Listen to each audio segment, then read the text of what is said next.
আসসালামু আলাইকুম রহমতুল্লাহ। আজকে আমরা আলোচনা করব রমজান মাসে কোনো ব্যক্তিকে ইফতার করানোর ফজিলত সম্পর্কে আলোচনা করব। যে কোনো ব্যক্তি যখন কোনো ব্যক্তিকে ইফতারি করাবে, তখন যে ব্যক্তি ইফতারি করাইলো তার কি সওয়াব হবে সে সম্পর্কে আমরা আলোচনা করব।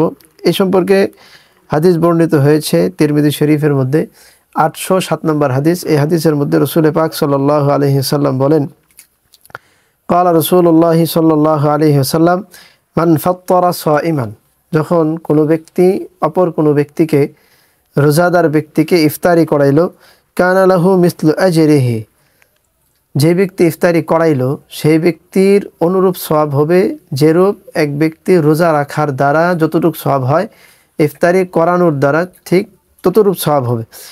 তবে রাসূল পাক সাল্লাল্লাহু আলাইহি সাল্লাম পরবর্তী অংশের মধ্যে একটা বিষয় পরিষ্কার করে দিচ্ছেন যে ব্যক্তিকে ইফতার করানো হলো সেই ব্যক্তির সওয়াব কমে যাবে কিনা।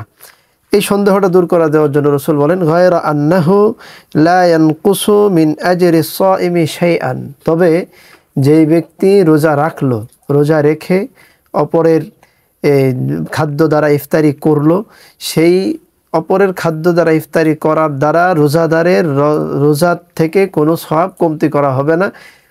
ওই রোজাদারের সওয়াব কমতি না করেই যে ব্যক্তি ইফতারি করাইলো সেই ইফতারি করনেওয়ালাকে সেম রোজাদারের সওয়াব সমপরিমাণ সওয়াব দেওয়া হবে।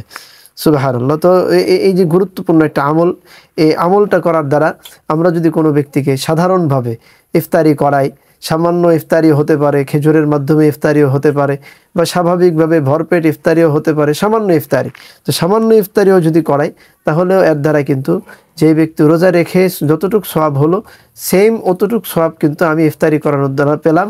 তবে পরবর্তী অংশের মাধ্যমে রাসূল সাল্লাল্লাহু আলাইহি সাল্লাম সুন্দর একটা প্রশ্নের উত্তর দিয়ে দিয়েছেন যে ব্যক্তি ইফতারি করলো সেই ব্যক্তির সওয়াব থেকে কোনো রকম কম করা হবে না, বরং ওই ব্যক্তির রোজা থেকে কোনো রকম সওয়াব কমতি করা ছাড়াই পরিপূর্ণ সওয়াব ইফতারি করনেওয়ালা পাবে।